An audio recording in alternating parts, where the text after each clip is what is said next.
Everyone, this is Kiki Vlogs, a Filipino actor based here in Kingdom, Saudi Arabia, and welcome back to my channel. Agad-agad, gawa natin ito ng reaction video ang kay Vice Ganda and of course Nadine Lustre, Call Me Mother official trailer. Actually, yung teaser nito, nagawan ko na din siya ng reaction video.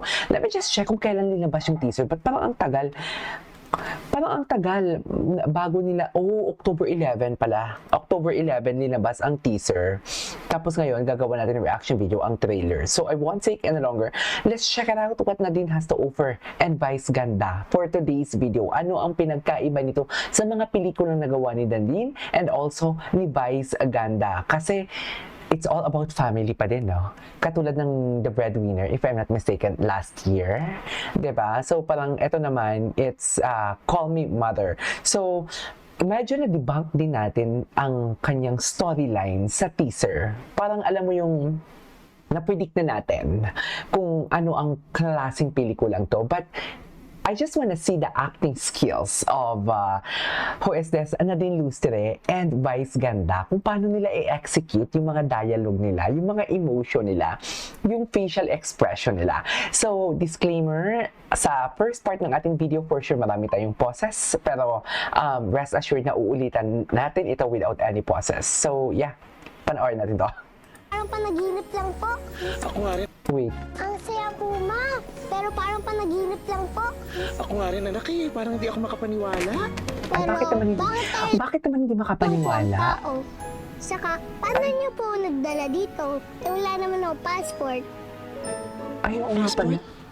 Oo, passport. Wala akong... Ay, akala ko naman talaga, isa sa Disneyland talaga sila. Nagdi-daydreaming lang din pala talaga ang Vice Ganda nyo. Okay. Mga ganun yung inaanak ko kasi hindi... Ay, sino to? Si MC tsaka sino? Ba't parang kamukha? Oo, passport. Wala akong mga ganun yung inaanak ko kasi Sino hindi pa nagsasalita? siya naliligi adapt ni Twinkle. Hindi pa siya nagiging anak ni Twinkle. So basically, hindi legally adopted ang bata. Oo, kasi naalala ko sa teaser, parang iniwan lang ni Nadine no? Iniwan lang ni Nadine yung bata, tapos umalis siya. Okay, ang tanong, paano mababawi ba ang bagets ni Nadine? 'Di ba? Sino ang mag-aalaga sa bata? Paano nila to itatawid? 'Di ba? Kasi both Vice Ganda and Nadine Lustre are something like the main cast dito. So si kanino papanig?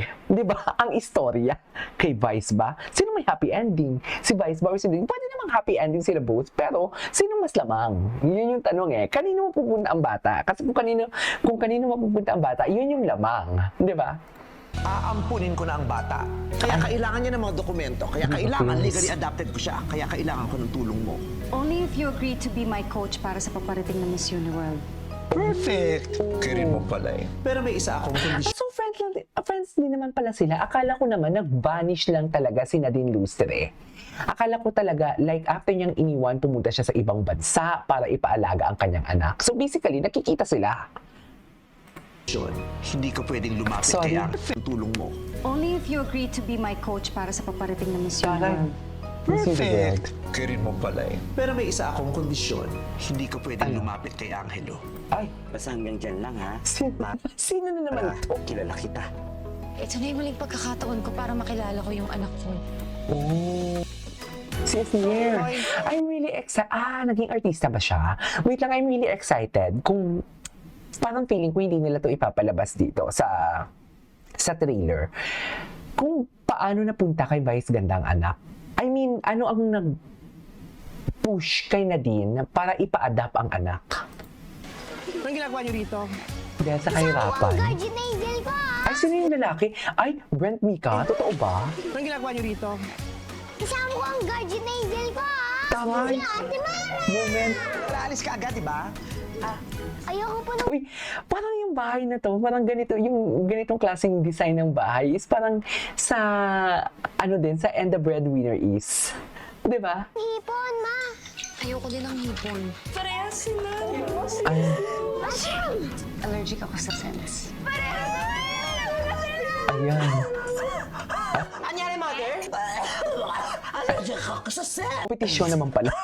Competition naman pala. Ngayong Pasko, todo ang saya Ay, sa ang ganda ng kanta. Mothering Movie of the Ganda ng Year. OST nila. Tama talaga na sa'yo ko iniwan si Angelo. Oh. Pero Twinkle, Tapos ang plot twist pala. Ang plot twist pala dito, no? Si Vice Gandain na din ang magkatuluyan.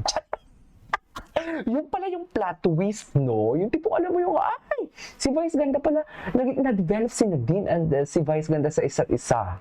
pag umalis na kayo ni Angelo ng Pilipinas, Malay natin. Huwag na kayong babalik. Kasi baka bawiin ko pa siya sa'yo. Ay, wait. Ito na naging, Pero Twinkle, pag umalis na kayo ni Angelo ng Pilipinas, huwag na kayong babalik. Kasi baka bawiin ko pa siya sa'yo. oh.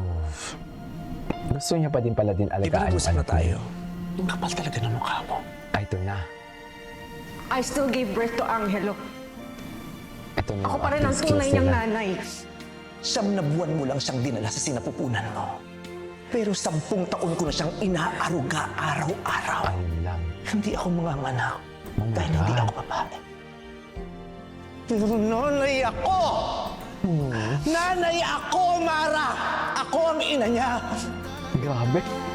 Parang heavy drama. Parang pang heavy drama naman pala ito. Totoo ba?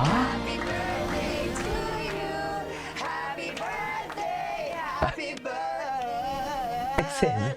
Happy birthday! Competition pala ito.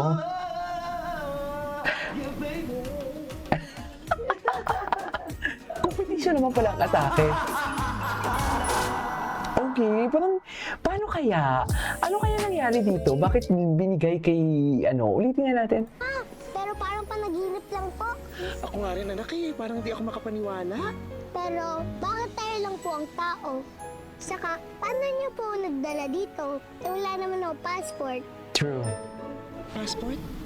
Oo, te, passport! Wala pang mga ganun yung inaanak Akala ko kasi naman totoo. Hindi pa siya Akala ko naman totoo, Di Twinkle. Aampunin ko na ang bata. Kaya kailangan niya ng mga dokumento. Kaya kailangan legally adopted ko siya. Kaya kailangan ko ng tulong mo. Only if Ayun you lang. agree to be my coach para sa paparating na Miss Uniworld. Perfect! Kirin mo pala eh. Pero may isa akong kondisyon. Hindi ko pwedeng lumapit kay Angelo. Basta hanggang dyan lang ha. Mara, kilala kita.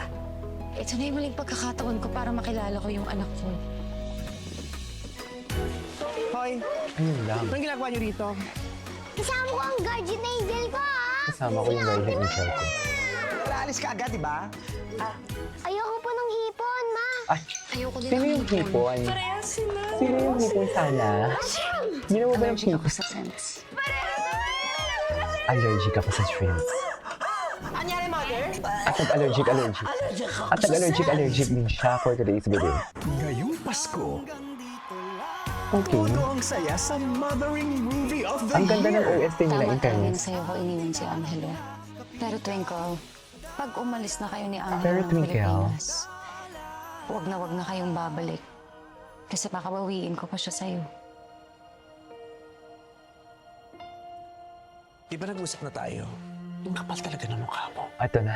Ito yung pinaka-favorite kong I part. Ang still ganda gave kasi birth ng, to Angelo. ang ganda ng nila dyan. Ako pa rin ang tunay niyang Acting nanay. skills. 9 buwan mo lang siyang dinala sa sinapupunan mo. Pero 10 taon ko na siyang inaaruga araw-araw. Atake. Hindi ako manganganak. Atake si Vice Hindi dito. Hindi ako mo kaya. Pero nanay ako! Nanay ako, Mara! Ako ang ina niya! Alright. There you go guys, it is our for today's video, the Call Me Mother official trailer. Vice Ganda in the Lustre. Excited ako sa storyline na to. This is Kivo Vlogs and see you on my next vlog. Bye!